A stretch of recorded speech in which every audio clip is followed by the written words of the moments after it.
Drew, how's it going, buddy? Good, buddy. How are you? Good. Are you a sports fan? Huge sports fan. Are you a former athlete? I am. Yep. What is your thought on why? Because I have a thought. What is your thought on why there are so many athletes that are also successful artists? Oh man. Or maybe there's no correlation at all. I don't know. I think it's also like the hard work, determination aspect. Maybe I know growing up, sports was like everything. Like music really wasn't anything till I was like 16, 17. But just talking to a lot of other athletes, I feel like if you're an artist, you want to be a baseball player, a basketball player, and vice versa. I know several other like sports guys that would like love to sing. It's super interesting. I think that has a lot to do with the culture of competition within yourself. I think if you grow up an athlete, you know how to work. Yeah. You know how to train. You know that you've got to get better. You're comparing yourself against others, against what you've done in the past, yesterday.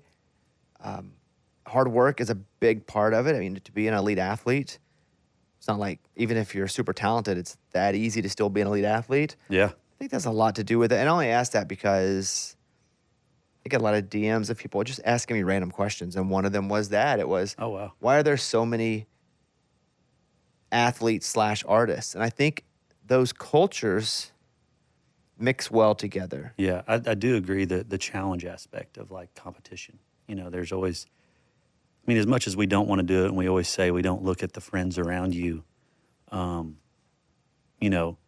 of my friends have been uber successful and some have went home, but there's always that drive of no matter if they're your friend or not, you want to win.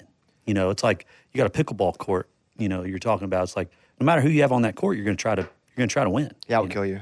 You ever play pickleball? I have. So we used to do it all the time in high school, which is interesting. Well, that was before I even thought pickleball existed. I know. And so now it's like this whole new craze. And I'm like, man, everybody is talking about pickleball. And we did it in high school. Pickleball in high school? We did. Yeah. Yeah. They had like tape on the gym floor and we would play.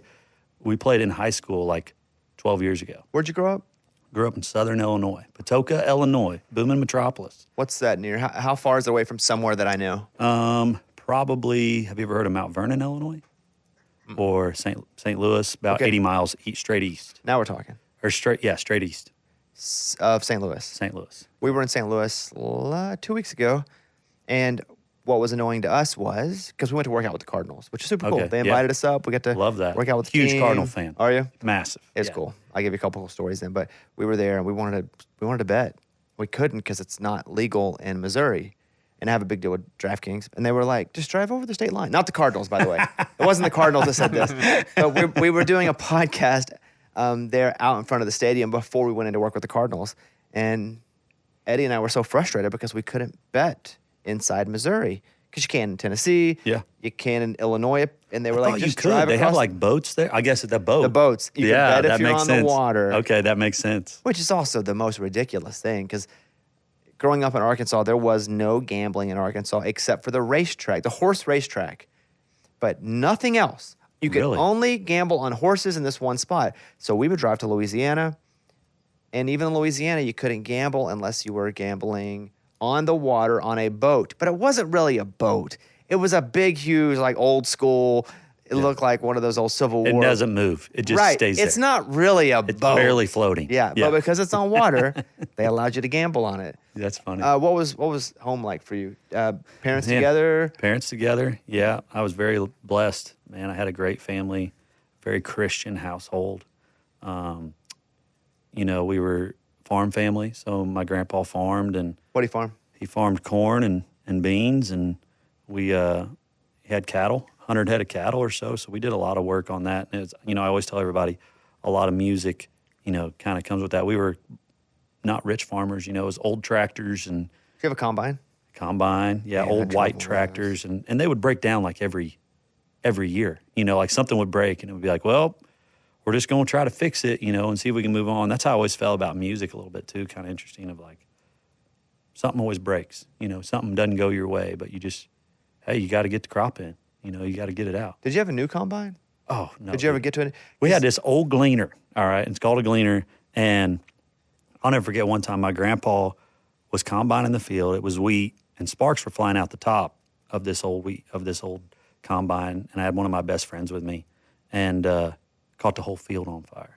The whole thing was up because in flames. the sparks it caught. Because sparks fell out. And I run out there, and I'm like waving my grandpa down. I was like, stop. And he's like, what? What? I'm like, look behind you, there's a trail of fire. And I'm like running up to my uncle's house with buckets out of the pool and like trying to put this fire out. Wow. When I did a show on Nat Geo called Breaking Bobby Bones, one of the deals that I did was I went to a farm in Virginia, and they had me use every version of basically a combine. But I used a hand, and then a tractor pulling, and then I used a big, new, nice combine. Those things are so nice. So nice. It's like $1 million machine, and it drives too. itself. Drives itself. Yeah.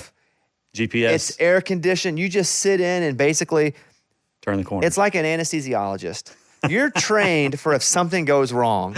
Otherwise, you just sit and chill and hope that the day is what the day brings. Yeah. And we didn't have any of those new ones. And my brother still farms back home. And I think my brother and my cousins are getting newer. But like when I was growing up, man, I was the baby of the family. So it was like, got all the crap jobs. It was like, hey, you haul the grain in, or hey, you disc the field. There was nothing of me driving the combine because they did not trust little baby Drew to do that. Who lived in the house? Your mom, your dad, you? My mom, my dad, me, and my older brother. How much older? He was 2.5 years older. So when he was a senior, I was a freshman. And, they all still live in Little Patoka. If you wanted to go to a concert we had town, if you wanted to go to town, but there were no concerts in town. You have to keep going to Little Rock to get to town or to a concert. Where would concerts be, or where would you go grocery shopping?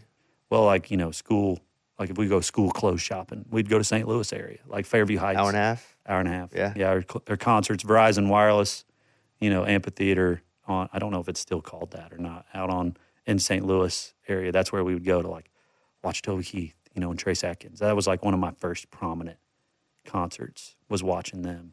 But you could drive we've gone up to Springfield, Illinois, which is the state capital, State Fair. Watched Al Dean and Chris Young there, my senior year of high school. And that was another place, county fairs, and they're starting to become more shows than what they were when I was growing up, because it was just hard. It's just hard to get to a concert. Yeah. You go to church and you play music and you watch people on CMT, and you would that's where you found your music, was the radio or that. Where was music in your house? My dad sang.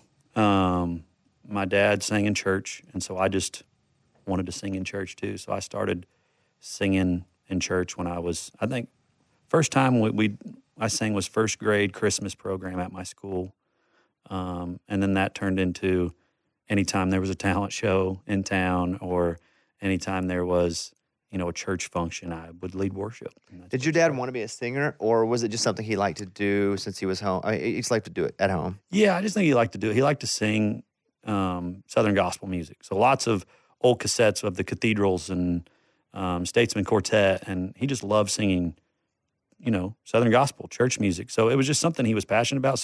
But when I started doing it, it's definitely made his passion grow. I think he sees a lot of himself in probably what we're doing now of music, and he never misses a show when we're up there. They travel down here a lot. He follows me to a lot of places, and it's been really fun to kind of share that hobby with my dad. What did he and or your mom think whenever you wanted to get into this non-traditional career? Well, I had a scholarship to go to a little college next to us called Kaskaskia College, and went there for a year. And that whole year I was coming here for a week out of a month and trying to write, meet people, do a thing. And then the next year I said, hey, I'm going to move to Nashville, but I'll still do I'll do it all online. And here they were, put so much time into me as sports, and I had a chance for a scholarship, and I turned that down because I wanted to play music, and I thought my mom was going to kill me. But I will say, they supported it. They're like, hey, this is your dream, go do it. And I talked to my mom now. I was like, man, you let me, 19-year-old, didn't know how to drive in the city, go down to Nashville, kid, and just figure it out. And she goes, I always thought you'd come home. I always thought that would be you go down for a little bit and you'd get tired of that and you'd come home. And what was your first time to Nashville? Man, my first time to Nashville, I saw Josh Turner in concert at For that reason, you came to a show here? Came to a show when I was, for my 18th birthday, my mama brought me. And I went downtown Broadway, bought a hat, cowboy hat, just because it was the thing. And I had meet and greets. I was front row at, what was it, Wild Horse. You got meet and greets? That's funny. Oh, yeah, I got meet and greets to meet Josh Turner. He signed my cowboy hat. And I still have the picture. That's awesome. Somewhere of me and Josh Turner. And, the fast forward, the first time I played the Opry, I sang a Josh song. And he came out on stage and surprised me. And that was pretty cool. Dang, that's awesome. I cried. It was just, like I got a little chill. You hearing that? Or me hearing that. Yeah, you came to a Josh show and then your Opry. I mean, I first time I played the Opry doing stand-up, I told my grandmother's favorite joke because she is who I watched the Opry with. It's kind of like when you get to the Opry, obviously playing the Opry is cool and it's something that you wait to do, but you always want to like do something that kind of brought you to it. yeah, Like to the, that's like interesting. some kind of respect. It could be something you wear, something you do, or a song you. But that was it for me too. I was like, man, I would only be here, really, if it wasn't for my grandma who made me when I was real young, like listen to the Opry or watch the Opry on TNN or CMT or wherever it was.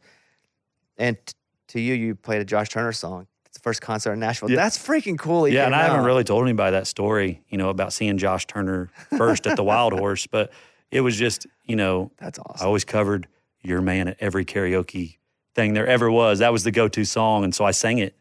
And I'll never forget my guitar player stepping up when he was on the Opry, and he started playing his solo, and everybody started cheering for my guitar player. But you for sure didn't know. You did not know Josh Turner was coming out. No clue. Okay. Not even 5 minutes before, because that would still have been cool. Yeah, not even 5 minutes before. My guitar player is playing a solo, and the crowd starts screaming. I'm like, what the freaking heck? They're all screaming for my guitar player. Yeah. And I turn around and look, and it's Josh standing behind me, and I was like, oh my gosh. I'm literally crying tears on the Opry stage, and he starts singing, and I just quit. And he just kept singing, and I'm just like trying to do little parts, and then I'm like lost in it. And he's like, take it, Drew. And I forget every word. I'm like, I say on the mic, I don't even know where we're at. And the whole band had to like take it to the end, but it was so special. An awesome story. Yeah, I'll never forget it. And no one tipped you off. Nobody tipped me off. Good for them too, because I'm sure some people knew. Oh yeah, I mean, at that time, my manager was Rusty Gaston, and he pulled it Dang, that's awesome. all off. No idea. Nobody at the Opry even told me or hinted at it. You ever hear Josh's stories about going to Willie Nelson's, Johnny Cash's house? No. That's probably I know we've crazy. talked about it on my show, and I don't want to be wrong about it, but he just drove up to his house one day and knocked on the door, and it's like, Johnny Cash live here? Oh my God! And wanted to ask him questions. Did he went happen? in? Yeah, and again, this only popped in my head because you brought Josh up, but it seems to me, and Mike, you can help me with the memory of this, but it seems to me like Johnny Cash was like, "What are you doing here? All right, come on in." Yeah, you opened the door, let him in, and let him in. Oh my gosh! And they had a conversation. And then, that's what it feels like. Wow, that's special. There's a couple really cool Johnny Cash stories. Ronnie Dunn from Brooks and Dunn, obviously, who's a family friend of ours.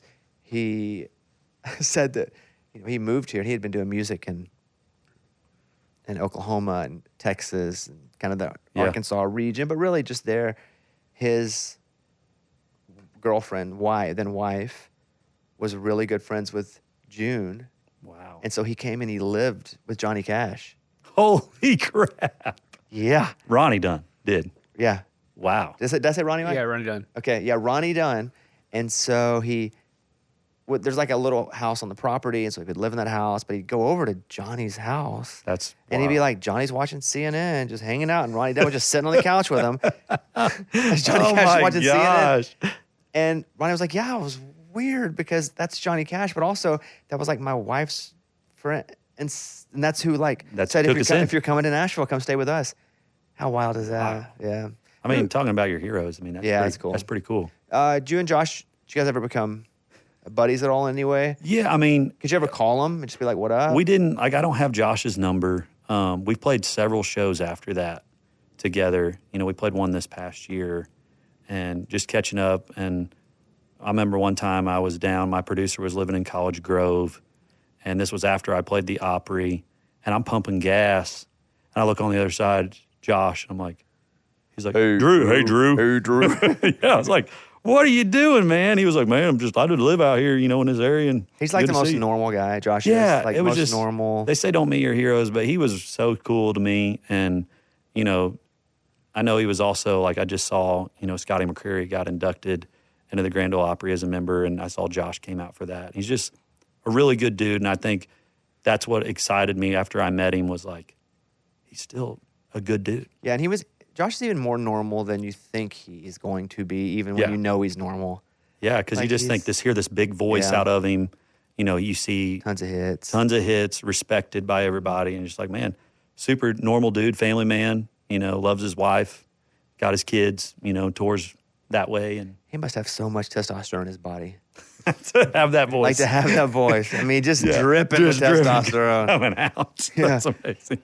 So you moved to Nashville at 19. Yeah. When you say scholarship, was it a academic scholarship? Academic. Okay. Yeah.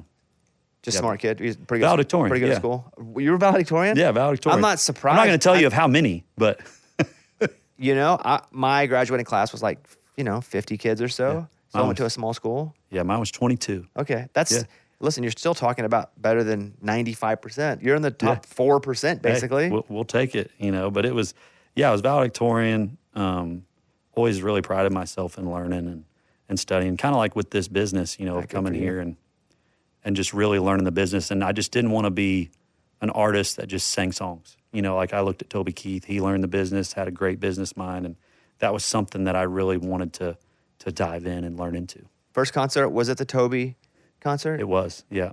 Who took you to that? My mom and dad took me to that. And Toby was one, and then another, Craig Morgan was like my second concert, I think. There was this place in Effingham, Illinois. I don't know if you've ever heard of that town. Watched Craig Morgan there. I'll never forget, Craig forgot the words to International Harvester, and that was my favorite song at the time. And I just thought it was hilarious how he handled it, and just like, couldn't get to flower, and I was just like, oh my gosh, people, they're human, I forgot the words.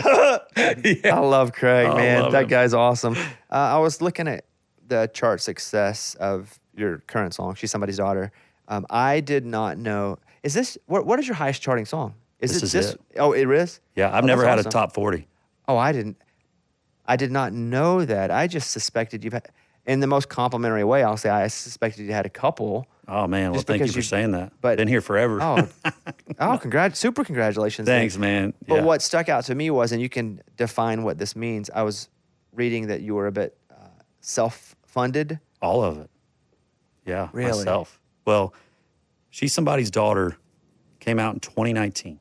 I wrote it about my wife. It did nothing. It sat there. I was part of a label called Cold River, independent. Who owned that label? A guy named Pete O'Haron. Okay, so do they have anybody else? They had Katie Armiger. Oh, her yeah. name. Yeah. Okay, go ahead. And so we had a couple songs came out. A song called Rebound did pretty well for us. Nothing ever top 40.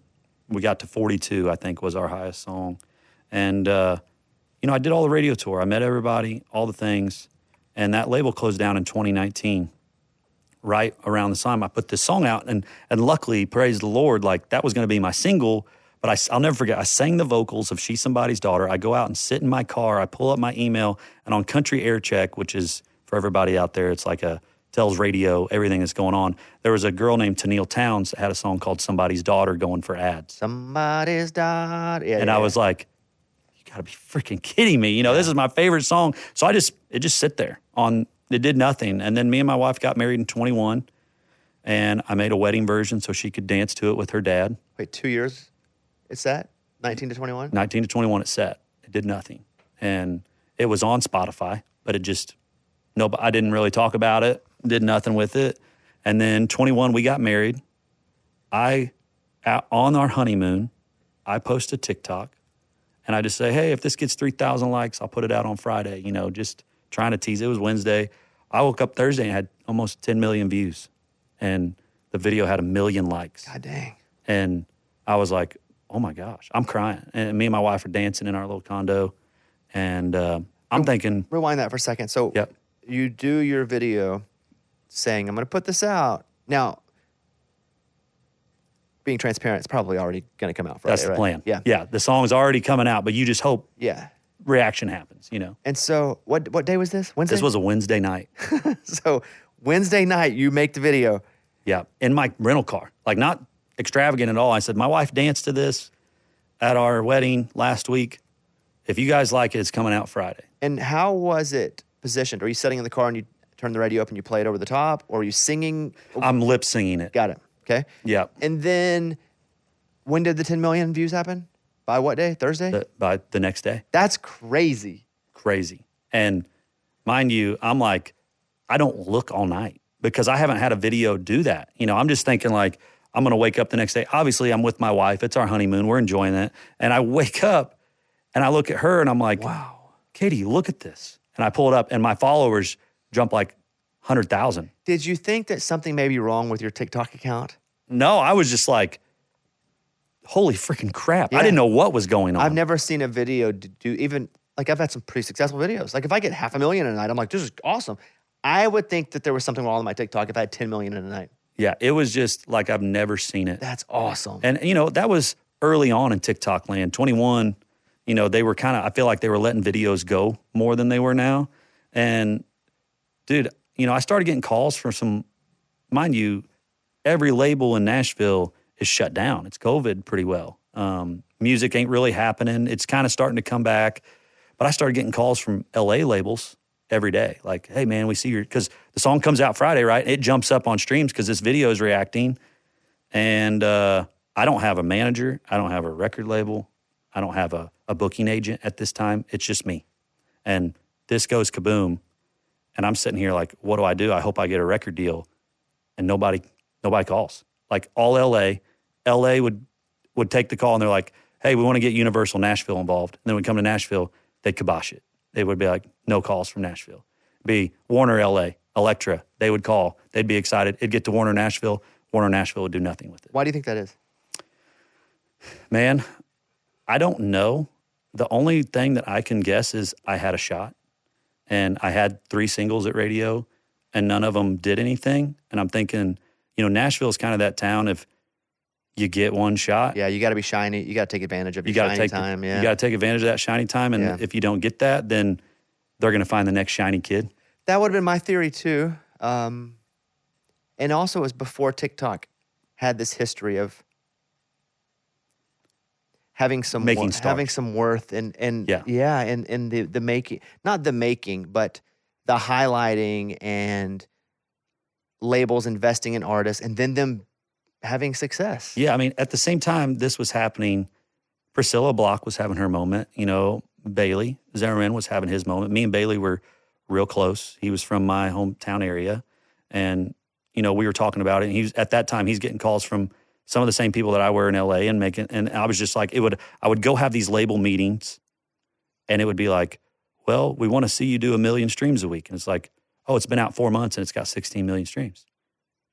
That's 1 million a week. What else do you need to see? It's like, well, if you come here, it's going to be 8 months before we take you to radio. They were looking for reasons to not sign do it. You. They were finding reasons to not do it. Yeah, and mind you, like, I love a lot of these people. I think they're good people, but I just wanted a chance. I wanted a shot.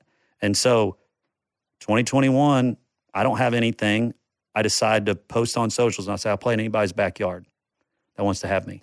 Because I'm broke. That's awesome. I'm broke. Yeah, I feel you. And so I thought I'd get like 5 requests. And so I get like 20-some thousand requests on TikTok. For 2 years, I go play 300 people's backyards. Just me and a guitar. Show up. Hey, how's it going? I'm Drew. Never knowing what our setup was really. And no way.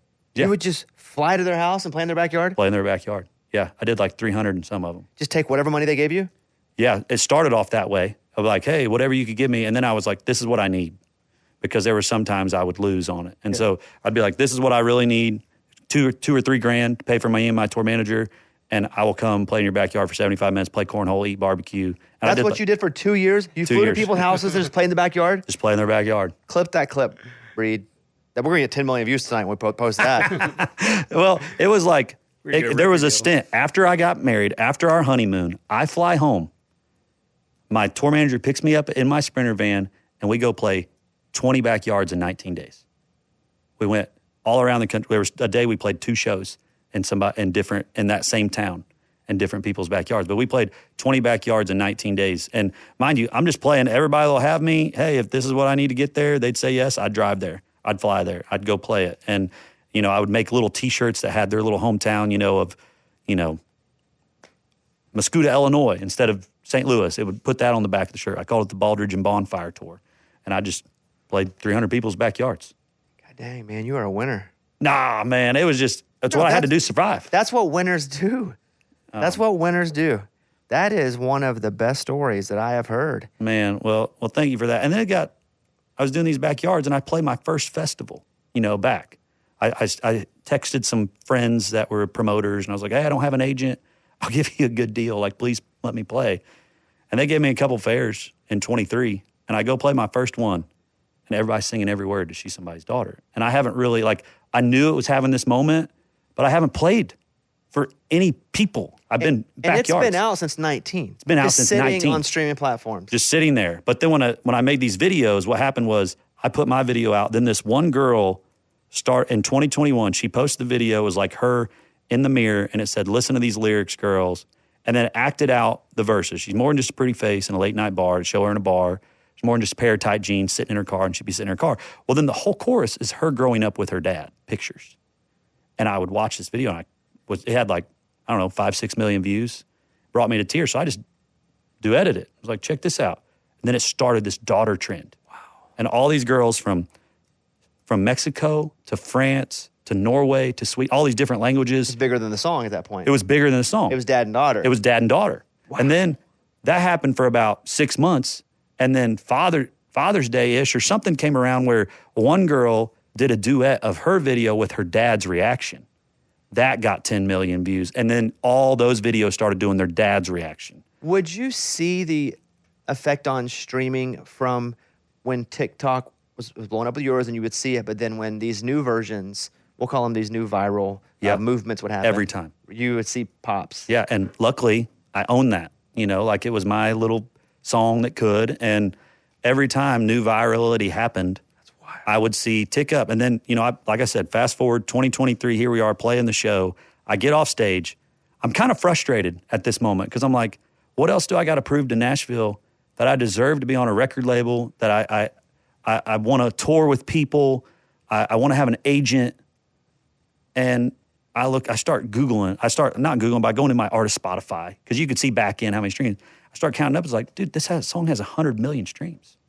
And it's done. There's been no money involved, like pushing songs up. It's just people finding it on TikTok or Facebook or Instagram. Yeah. And I decided I got off the stage and I just started calling radio.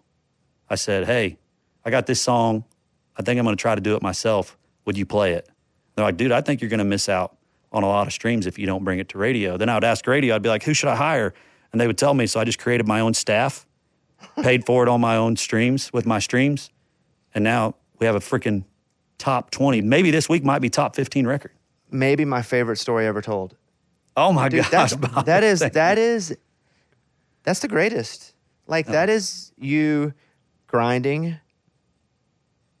It didn't just happen for you. You had to do things for it to fall in place. And then you taking advantage of every little small opportunity that was fed to you by the big amounts of work that you were doing. The fact that you would go and play in people's yards.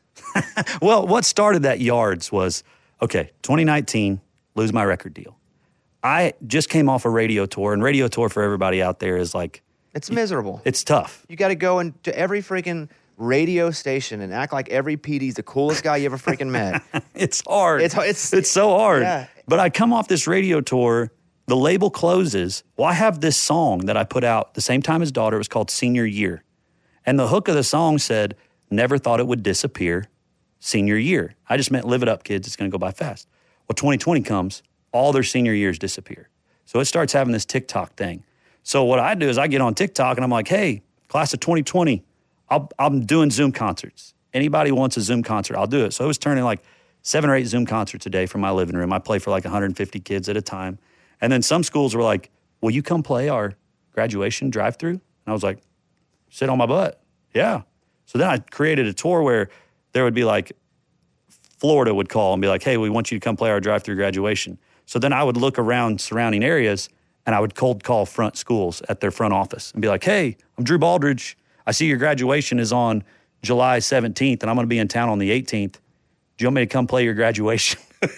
And they would be like, are you kidding? Like, no, you're a creep. And some of them be like, I can't believe we're talking to you. Like, yeah, please come play the graduation. Yeah. So I started playing graduations, and then that's what gave me the idea to play backyards. It's like, well, I'm playing for schools. Why don't I just take it to the people and see if that works? And it'd be so frustrating to not get that. And it's not the most important thing. I say it too, but it does matter. Like that respect from like your peers or like the town that you live in.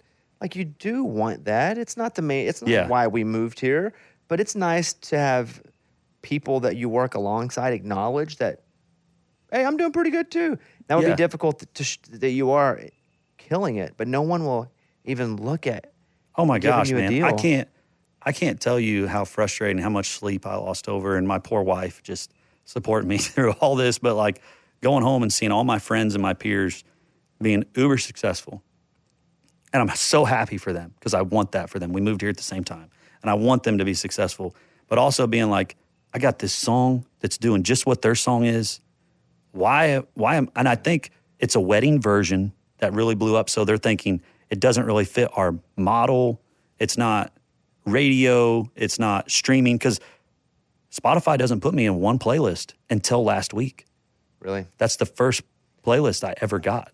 That's the first time you were playlisted? On She's Somebody's Daughter. Really? It's all been natural. And then since we got top 20 on country radio, Spotify put me in a playlist this last week. So radio has driven playlisting to start playlisting us. And I'm just like, thank you, Lord, finally. Are you ever like, who out there is against me? That's what I feel like, man. Because I mean, like, I feel like that. Eddie and I would put out Raging Idiot songs and we get playlisted.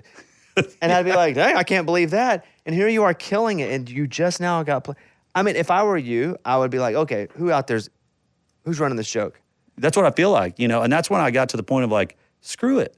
If nobody else believes in this like I do, why don't I just try it myself? And now it's been really fun to see that we're top 20, maybe this week top 15, which would be insane. Never been here before. How's the momentum? I know you're top 20, but it's still looking pretty solid. Looks incredible. That's awesome. Dude, it's exciting. Radio, I think, all these PDs are excited for us because we're kind of going against the machine a little bit. And they're like, hey, we support that. We want to. Yeah. And I think what's been the most fun is artist friends that have been where I've been. And I'm not going to name any names, but artist friends that have tried a single at radio. It didn't work. Label gave up on them.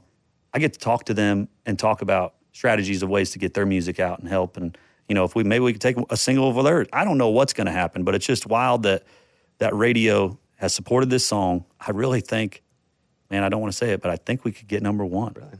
That would be insane. And I know it's not everything, but just like been here for 13 years and never had a number one record or anything, that would be really cool. Yeah, it's not everything, but it is a thing if you make that a goal. I mean, yeah, it's not everything. Yeah. But if it's a lot, if that's a goal of yours, if it was always to come to town and have a number one, then yeah, that's something pretty significant. If it was always to move to town and run a record label, yeah, it's not everything if you don't, but if you do, that was a goal. That was a goal. Yeah, and I think and that wasn't your goal, but that could have been anybody's goal. I'm just using them separately. Yeah. I think the last thing you want to do is run a record label in your freaking late. I don't know how old you are. 32. Yeah. You're starting a label at 29, 30, 31 years old. That's probably not the plan. Yeah, and I was scared to death because you're pumping money out, right? Because you got radio. You got to hire staff. I mean, for everybody out there, I'm not trying to get too businessy on everybody. Feel free to. But it's like, to run a staff and radio, you have to do ad buys. You have to figure out, I got to go play free shows. You have to do ad buys. I don't know about that. I've been out of the programming part of radio forever, right? Yeah. So part of my ignorance, because I'm going to ask a couple questions people would think I would know the answer to. Yeah. But I've never been in programming. I get paid to do compelling content. And I just play a song or two if I like it occasionally. Yeah. I have no real I program a couple national shows, but that's it. So when you say stuff like that, I don't even know what that means. So like an ad buy, let's say you're a business and, radio runs on ad buys. But why would you, because I understand that, like I need people to buy sponsorship on my radio show. Yeah. But why would you have to buy an ad buy? So it just creates, like, I think also shows radio. You're invested in radio. Do they don't make you buy an ad buy, do they? Or is it something that's like, hey, if you do this? I think it's a partnership. Hey, we want to see you invest in radio and vice versa. Like local markets? You'd buy ads? I would buy ads. Yeah. That's crazy. So it would be like a 30-second ad of like, hey, this is Drew Baldridge, and this is my song, She's Somebody's Daughter. Okay. And it would play like 30 seconds of my single, and go stream it and download it now. I'll read some of those sometimes, the people buy. Yeah. If I like the artist. They don't pay me, but if I kind of have a policy where I don't have to read a commercial for anything I don't want to. That's awesome. So like when Bailey, or you just mentioned Bailey, so I'll just say it, like Bailey puts out something, I like Bailey, and I like Bailey's music, and I'd be like, hey, check out the new one from Bailey's, and the record came out, go check it out, that type of thing. That's exactly what an ad buy is. And so his label had to pay for that ad buy. For sure. So that would be something on me that I now have to invest in that, and that's not cheap. You're spending money on this. Dude, yeah. But in return, what's different with labels now and radio? Sorry, I'm probably getting way too deep. No, I want to hear it because I'm learning too. But labels only make money when songs stream. Look at you. You know about the label and the radio the stream because I've had to learn it. You've had to learn it. I've had to learn it all. So I'm taking a lesson. I don't know. Okay. I don't know everything. Well, let me break this down for you. Please do. So labels only make money when songs stream. And a song, 1 million streams on Spotify is about $4,100. 1 million streams on Apple is about $7,500. So let's say an artist do that again between the two. $4,100 on Spotify and about $7,500 on Apple. Why are they different?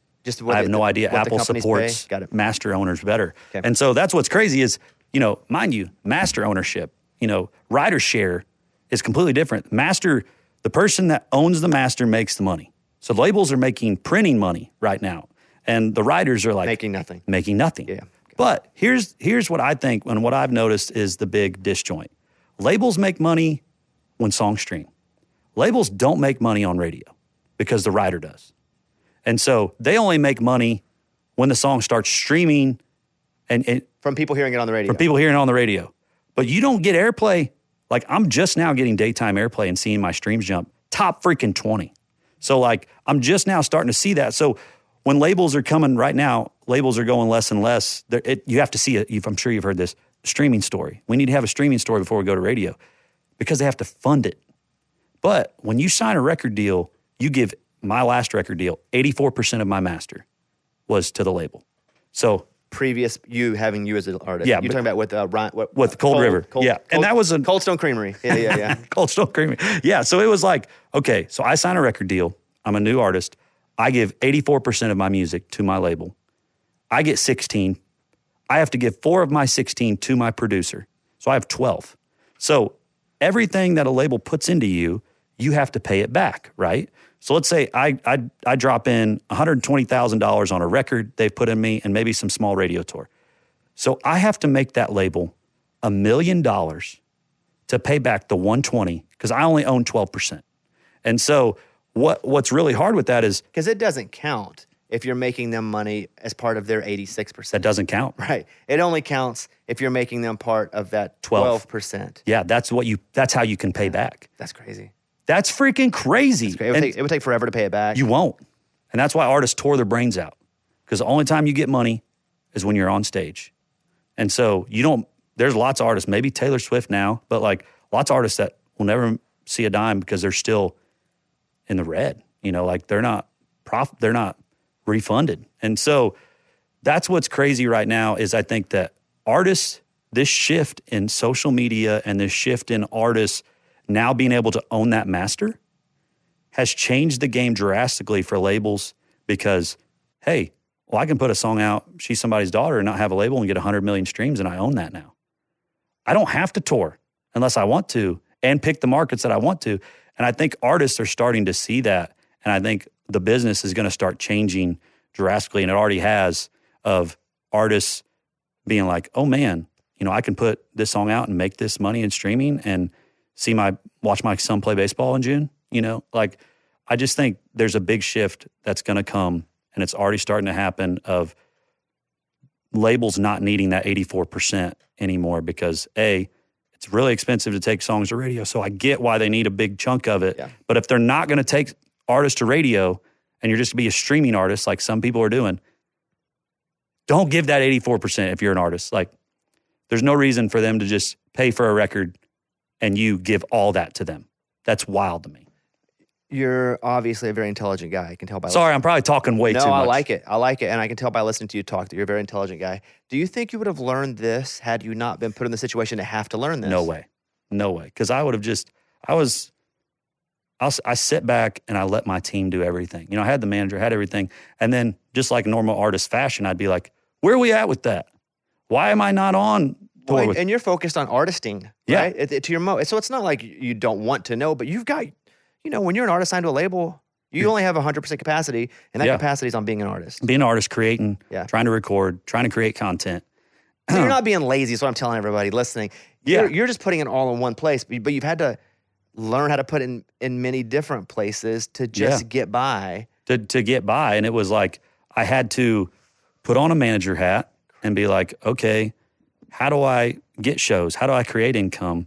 And then I had to run a promo staff. I'm doing calls every Monday, running a promo team. Hey, my mind is blown by this.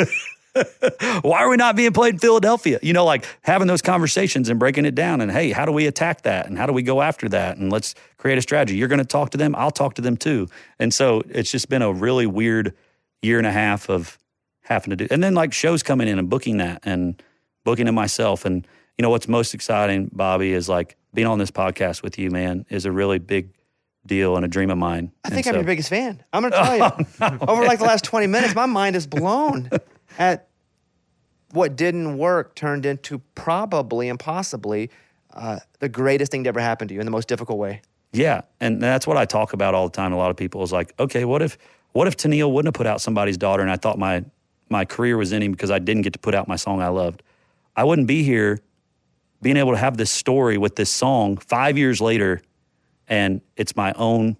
I've had to learn, and I've had to, you know, I always say, man, sometimes in the lowest lows, you learn so much about your business and your life around you. And if you're going to stay, and hey, there's only one way but up. And that was something for me in some dark times where I was like, do I just quit? Those conversations with your wife, I'm assuming, you had, what was she like when you're like, man, this is very hard and I'm lost? What was her reaction and response? She was like, God wouldn't have given you this talent if you didn't deserve to be where you're at or didn't put a song in your heart for a reason. Like you're supposed to be doing this. You know, you're supposed to be doing this. She always believed. When I didn't believe in myself, she believed in me. And then I go to her and I say, hey, I'm about to sink X amount of dollars into a radio single. She's like, hey, go do it. You made this money off your song. You believe in it. I believe in it. And it's just, I can't tell you how lucky I am to have my wife. And now playing radio shows, we have a 17-month-old. And so she is rock star mom in it. And it's not easy. You know, there's times I come home, she's like, I've been here for 5 days without you and I'm alone. It's a lot. And she's been my biggest support system. You know, she's been my sounding board of, hey, what do you think of this idea? Do we almost like, you know, talking business things with her that probably no wife should be having to be a part of. And she's just been there, man. Who manages you? Nobody. You still don't have so you're managing yourself still? I'm still managing myself. I don't have a booking agent. It's just me. And today I met with a booking agent before I came here today. Don't give them 10%. And so I don't have all the power. I don't have anything. I don't have an agent. Except for everything. Manager. You have nothing except for everything. So you are so you're so set now to have every leverage, every piece of leverage in every situation for the next at least 18 months. Wow. That's why a booking agent, any agent, you know, I have agents, they take 10%, right? Yeah.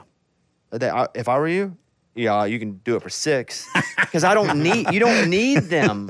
It would help. It would help a little bit. Yeah, for sure. It would. Yeah. And that's where I'm at the point now where, you know, I'm tired of doing it all. I'm wore out and talk like conversations with festivals and all that stuff.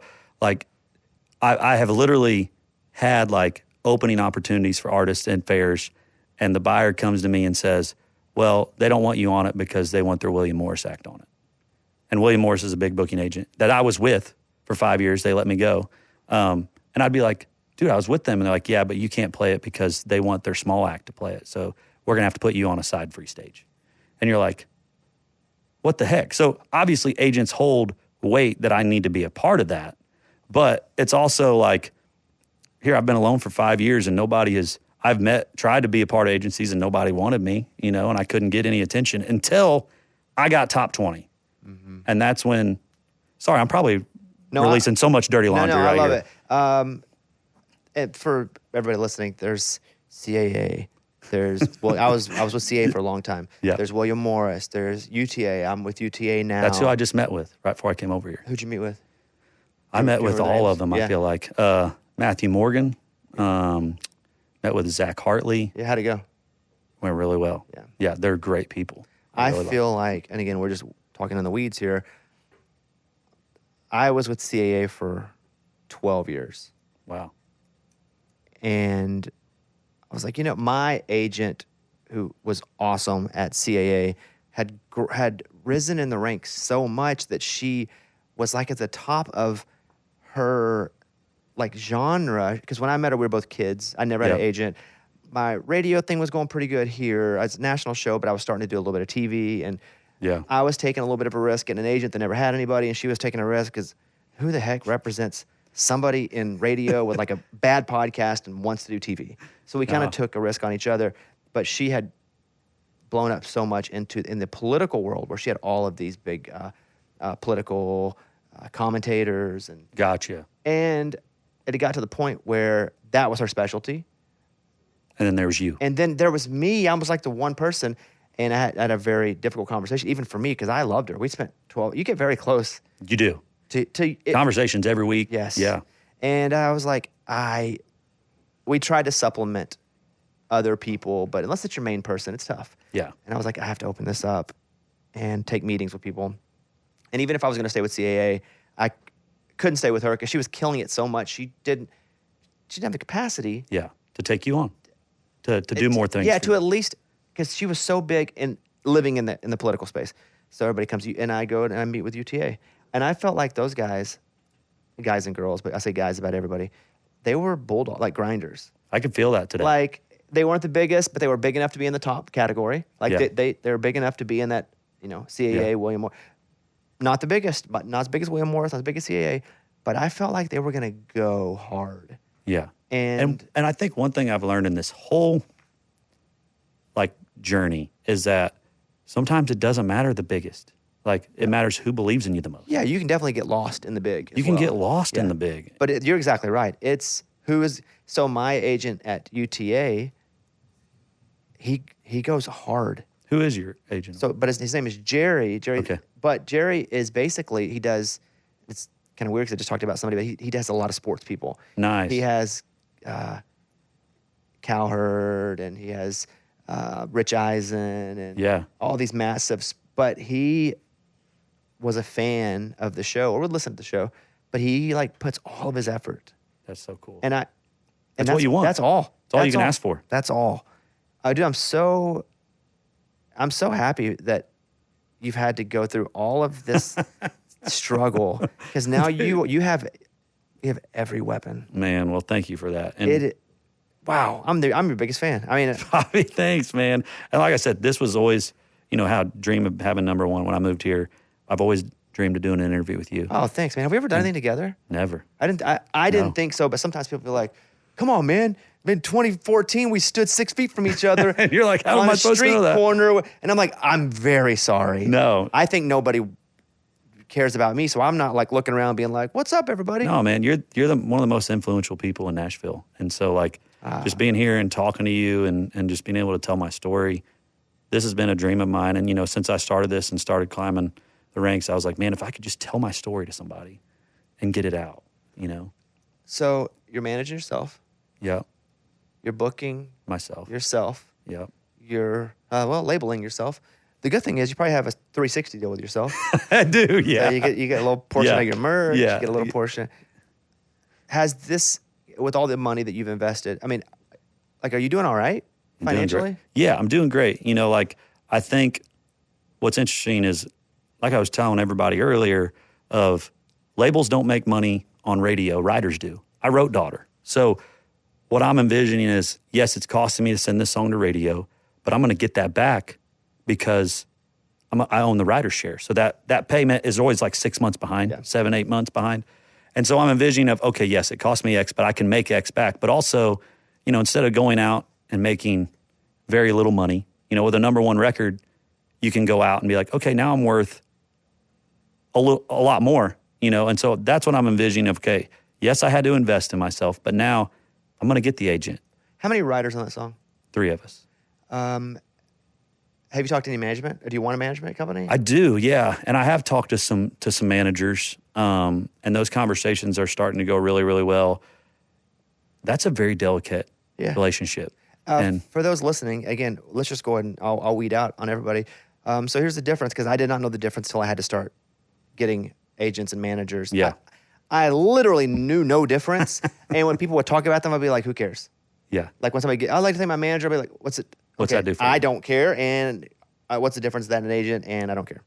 But so an agent is the person who is basically booking out, looking for jobs to book for you. Now they're in the development a bit as well. 100%. But they're out trying to book you work. They're out putting your name in places, getting you in front of people. Putting you on tour dates. Yes. Yeah. And they have maybe 10, 12 clients that they're agenting for on different levels.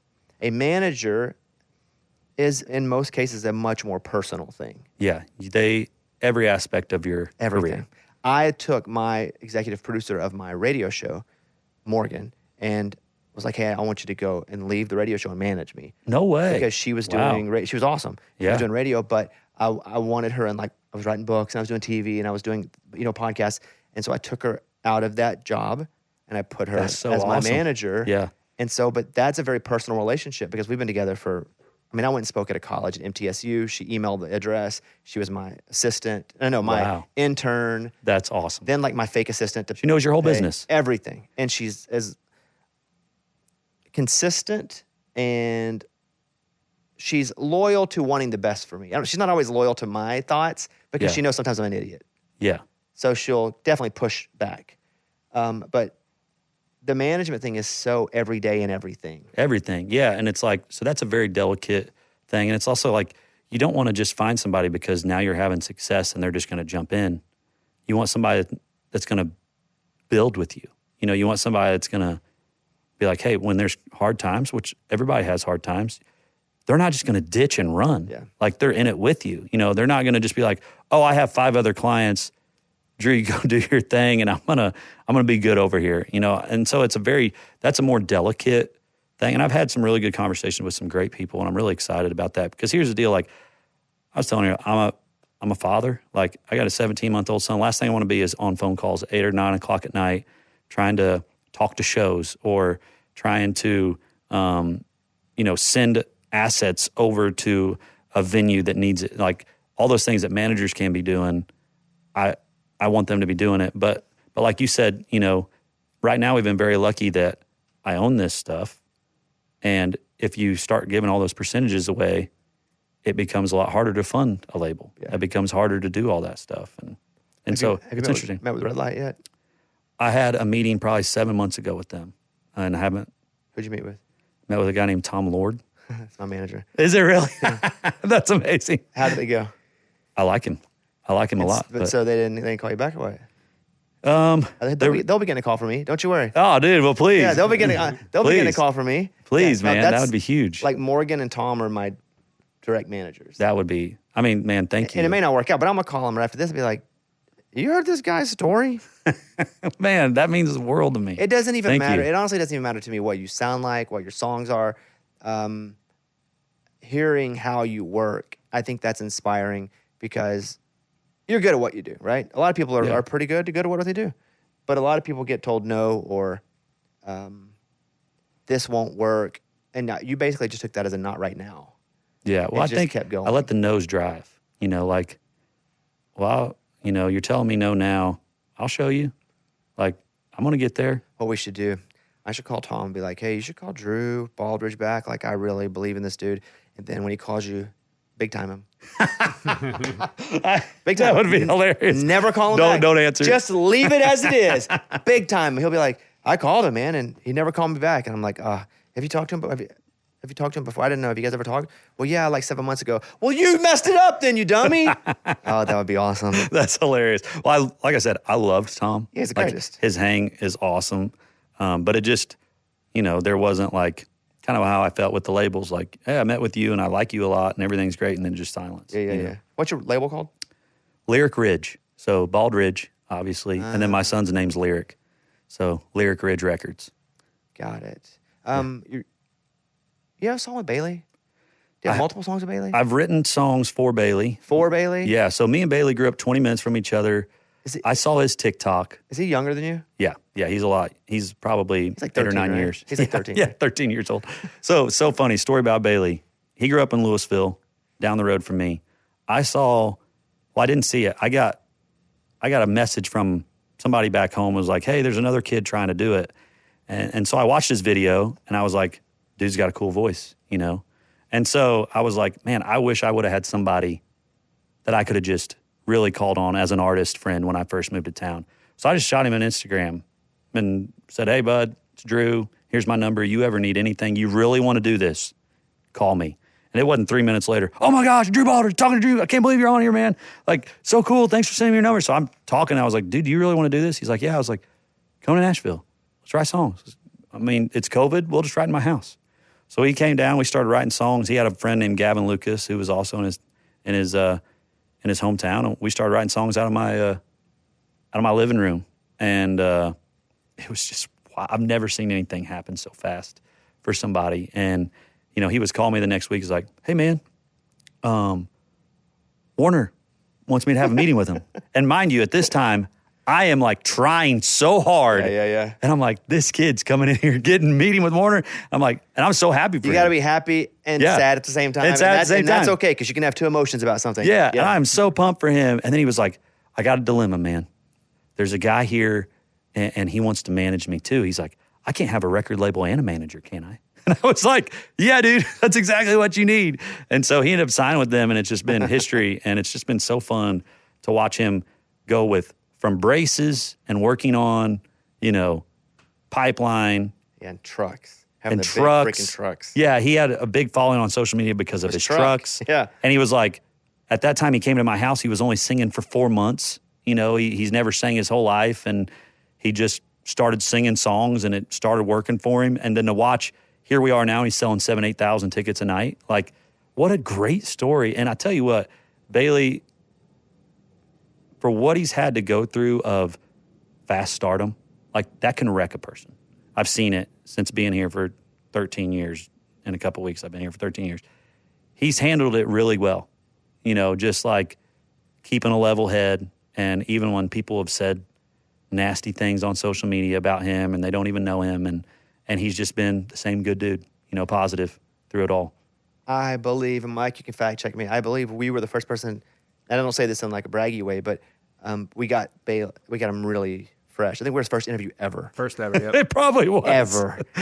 And I loved the kid. Yeah. I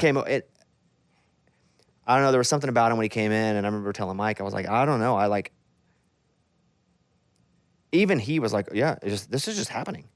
Yeah. He wasn't like hiding from it or like downplaying it. No, he knew. Yeah, it was special. And he would be like, I ran out on a catwalk and I never realized you couldn't run and sing. And he was like telling all these stories about how he'd never performed before. And I really liked him. And him and I have definitely kept a relationship of, and I would tell him, if you ever get in trouble, like Bailey and I grew up very, very similar. Yeah. And I was like, if you ever get in trouble, you can call me. It doesn't matter. Awesome. It doesn't matter where you are. That's awesome of you, Bobby. Because you're going to have people, and first of all, you're going to make bad decisions. Yeah, it's life. Yeah, and you're like young and rich now. Yeah. And that's just going to happen. Yeah, that's 100%. You're young, rich, good looking, you're talented. Yeah. So you got to limit those bad decisions. You're going to make some bad ones. I'm like, do not get anybody pregnant. Yeah. And he hasn't. And he has. Good. Hey, as of right now. He's doing good so far. Yeah. I love him, though. That's you're right, though. He has had a lot come fast. Faster than almost anybody in our business ever, because he was the TikTok, all that stuff. But it really, you go from, just put this out here in people's minds right now, wherever you're listening to this, you're a small town person, maybe you're an artist, I don't know, and you're thinking, man, I want to be a singer. And in one year you're on tour with Morgan Wallen. 50,000 people. Can you imagine, like, going from singing in your garage to 50,000 people and just expecting to be every note correct, not to be nervous, all that was a big thing for a while because he would perform and he wouldn't be right, or he'd be. But it's like, dude, he's hyped. You're watching, and you're also watching a kindergartner perform at college, college graduation. Yeah. As far as like the maturation process of being an artist, everybody else got to do it in bars and got to do it slowly, getting better as they. And he didn't. He didn't get the reps. He got thrown into the fire. Yeah, it's great. And it's like, hey, bro, your first tour you ever do, sold out every night. And, he came and he performed on our show and no effect. And I made a point to say this. We're not putting any vocal effects on him. What you're about to hear is Bailey perform. And he was really good. Yeah, he's great. And so I think, but who cares about the 8% of people that are just idiots? I don't want to give them too much power, but yeah. It'll enough about Bailey. I want to talk about you. I want to talk about you. Look, we spent an hour. I just feel like I could talk to you for another hour. I have to go, obviously, work out here. I got to stay fit, man. Me getting buff like I am right now doesn't just come by doing no work. I'm really rooting for you. Man, I really am. That is you. That is a great story. That inspires me. Well, thanks, man. And I was talking to somebody that knows the chart really, really well. There's a guy named Chris Owen who knows the chart really well. He's always tagging everybody in posts, and I hit him up. Chris. Yeah. Yeah, he works in New York. He used to work in a little radio station, didn't he? Yeah, he used to work in a little. I think now he's somewhere in Nashville working for something. He's here now? Yeah, he's here now. Oh, yeah. And so I shot him a message because he said, we're top 20. It's Drew's first top 20. And I sent him a message. I was like, dude, has there ever been an artist to self-fund independently a number one record? He hit me right back. He's like, there's been 3. There's been Kenny Rogers, Buy Her a Rose. There was Tracy Lawrence, Find Out Who Your Friends Are. And there's been Garth Brooks, Ask Me How I Know, because he had that Pearl label. And he hit me right back. He's like, you would be if you have a number one, you'd be the first artist in the history of country music to self-fund their first number one. Yeah. And I was like, holy crap. Have you met him? Never met him. I haven't met him either. Just on Instagram. Mike, we should get him and Drew, and we should just do a podcast. Of this podcast. Like, I'm so interested in this version, and I feel like I can learn a lot from hearing somebody who's gone through it, and then somebody like him who has studied it for so long. Yeah. And then somebody who's kind of like, I'm not really in it, but I'm definitely around it and can influence it or be influenced by it. Yeah. I think that'd be real fun to come back over. Well, man, I think what you do and what your show is for artists and things like that is it matters so big. Like when Bobby Bones, your name in this town, you support a single, you do whatever, you change artist's life like that. And I know. Clip that, Reed. Yeah. I mean, it really is. And, I know you're so humble, Bobby, this is like our first time ever meeting and just hanging out with you. Seems like a small town dude I'd hang out with back home. And, I just want you to know that because, it could be easily looked over, but you get behind an artist, you do whatever, you have them on your show even, that amount of reach for an artist's song or whatever, they probably jump up in the iTunes chart the same day because your reach and what your, influence. To be fair, the iTunes chart's like 10 downloads at this point. Very true. Who's even listening to iTunes? Very true. We can dominate the iTunes chart. But I bet you could see whoever you have on your show, and Mike could probably see this, whoever you have on your show, I'd be interested to go that day and check out their streams and see if there's a bump. There's definitely situations. Yeah, it's good. Yeah. It's good. It's we have a big audience. We worked hard to have incredible. a big audience. Yeah, when I get to pickleball court, you still move around pretty good? Dude, yeah, I can freaking come over and beat your butt. How far do you live from here?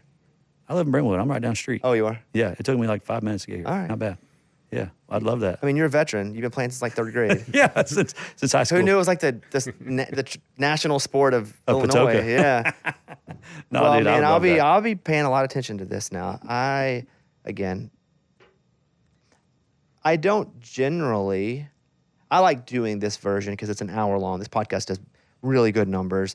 People like long form conversation. Yeah. I can invest in a person. I feel like a person that we're sitting across can invest in the conversation. Totally. We can get into the weeds. But I rarely am just lit up I am now during this conversation. Thanks, and I did man. not expect to be. I was like, oh, let's see what this is about. Yeah. Generic person comes by for generic chat. Yeah. But this is real good. You guys follow Drew on Instagram, Drew Baldridge Music. Same thing on TikTok. Or go to drewbaldridgemusic.com. And I'm going to make a call, and it may not turn into anything, but I'm going to call my guy and be like, just talk to Drew. Dude, thank you. Yeah. Thank you so much. And if it doesn't work out, great. And maybe you don't want anybody. Yeah. I mean, I'm to the point now where I'm like, You probably need somebody. Yeah. Because it's getting too much. And I also want to make sure I'm a good husband and a good, father. And so it's just, I got to have time to do some of that. And it's like, man, right now, I feel like my time is being sucked pretty. I mean, you get it. Your probably time's crazy too, but it's just like, man. It's a good problem. Yeah, it's a good problem. I haven't been here, so I'm just trying to be like, take advantage of where we're at and get a really good team. And final question: would you ever quit being an artist to run your own label if it was like pop? Would you ever go, or do you have you just got to make? I've had so many people ask, and I was like, man, I would have to be. My songs would just have to just immediately suck and not work, because I love playing. I love being on stage. I love connecting with people. I love writing songs that mean a lot. Like She's Somebody's Daughter. The stories that I get, the messages I get about what this song means to them people, I want that. I want to connect. I've been writing songs since I was 16 and dreaming of this moment of having a song that meant something. It would have to be, I'd have to be a lot older and be like, hey, I'm not doing music anymore, which I don't see that happen. I love playing freaking the Opry. I want to be on a big tour. I've never played stadiums. I never played arenas, and I want to do that, So I can't imagine, like right now, that's not in my head. If I will work my own thing, and maybe a friend along the way if that happens. But right now, music, baby. Mike, we should plan a round table. Get me, Eddie, Drew, and Chris. I love it. Never met Chris, never met Drew until today. It'd be cool meeting Chris. I followed him on after Twitter all for like that, 6-7 years. Me too, same thing. Drew, good to see you, buddy. Good to see you, man. Thank you.